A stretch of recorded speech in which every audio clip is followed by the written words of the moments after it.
Hey everyone, welcome to the show. So, the right is having a full on meltdown about the Republicans' disastrous showing on Tuesday. As you guys know, the Republicans failed to win what they expected to be like 40 to 50 seats in the House. Trump blamed Melania. A bunch of right wingers are right wing commentators are blaming Trump. Mike Lindell and Carrie Lake are blaming election fraud. I mean, there's just finger pointing going on all over the place. So here's the thing. I've heard from a lot of people, have seen comments questioning why Democrats think this is a win and that Republicans lost on Tuesday night. Here's why. There's a few reasons. First of all, control of the House and Senate are still up in the air. No one expected that, maybe except for Michael Moore, right? But no one else anticipated that there was even a possibility that Democrats had even the slightest chance of maintaining a majority in the House. Holding the Senate was maybe a possibility, but not a given. The reason being is that in every single midterm election for like 100 years, with the exception of a couple, like literally two midterms, the party in power has always lost a large number of seats, typically in both the House and the Senate, but more so in the House.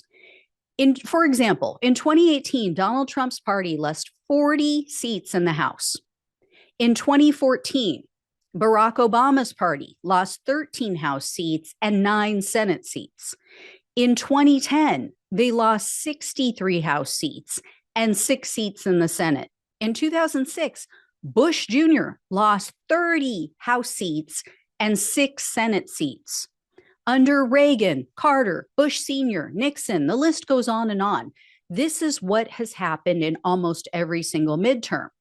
So considering that historical evidence, plus the fact that every poll, every pundit was saying that Republicans were going to easily, handily sweep both chambers of Congress, that they were going to wipe Democrats off the map, this was a very stunning upset. And most importantly, even if Republicans do end up with control of the House and the Senate, they're not going to end up with a massive win with this veto-proof majority that they thought they were going to have. So, Biden can block their bigoted, anti-women, anti-working class legislation. So, yeah, it is kind of a big deal. The fact that they're even on the board, that Democrats are still on the board and could win and maintain both chambers is unbelievable.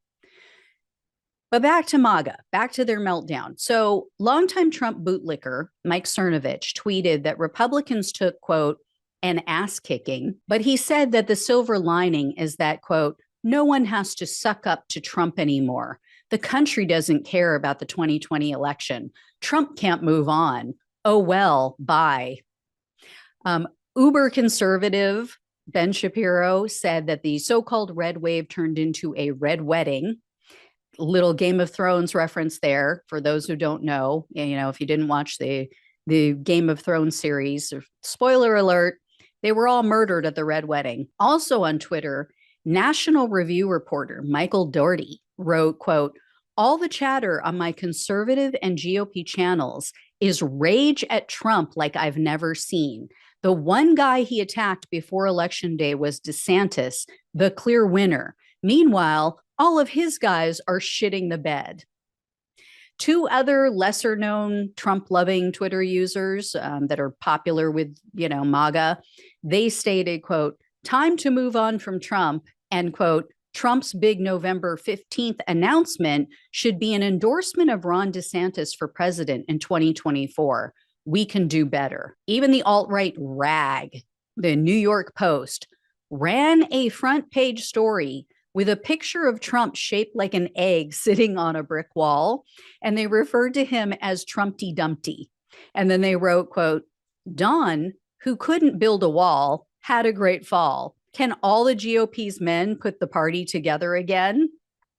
Then conservative commentator Tim Carney wrote in the Washington Examiner, quote, nominating the craziest son of a bitch in the race is not a formula for winning governing majorities. He went on to say, quote, Democrats control the U.S. Senate currently only because Donald Trump refused to concede his 2020 loss, and his antics tipped two Georgia runoffs to the Democrats.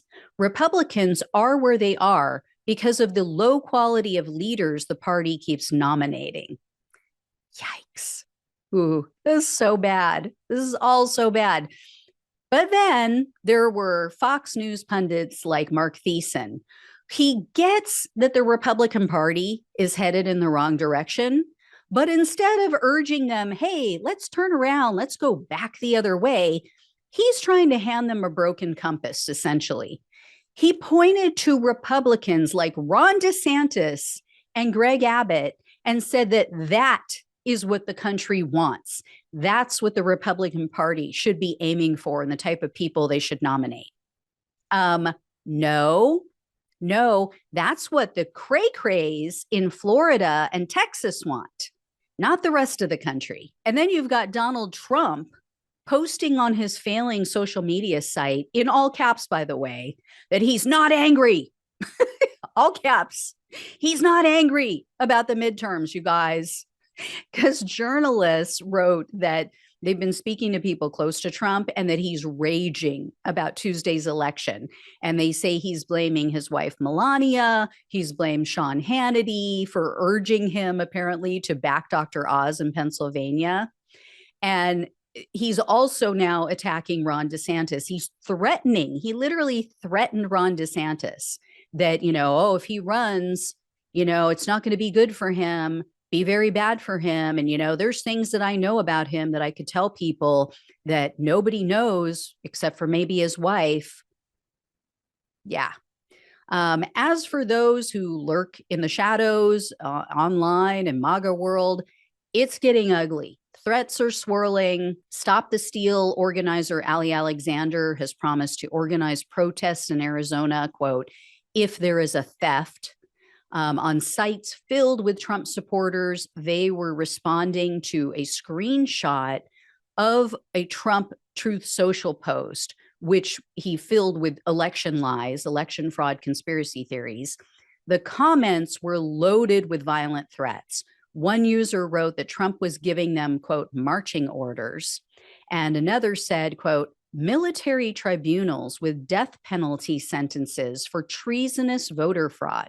Swift justice. Another called for the death penalty. One user wrote, quote, fuck it, arm up. And another was very explicit in regard to potential election fraud. The user said, quote, I will pull out my .45 and shoot the fucker in the head along with everyone else working. And then in response to Telegram messages posted by conspiracy theorist Mike Lindell, one person wrote, quote, fuck a civil war, kill just the politicians and the bureaucrats. So we'll see what happens if Democrats end up retaining the House or the Senate, or, both. I mean, the House is unlikely, but the Senate is still very doable. So we'll see. And there's supposed to be a new batch of ballots coming out this evening for Arizona. So far, Kari Lake is still behind Hobbs in that race for the governorship.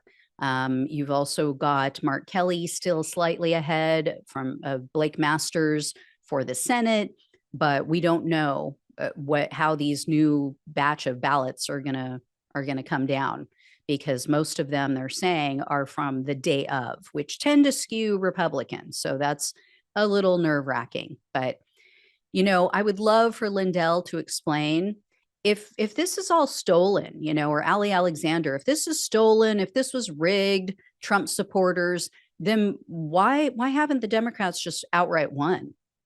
And why is it that they possibly are still going to lose the House? I mean, if you're going to rig something, you rig it to win, and you rig it to win big, right?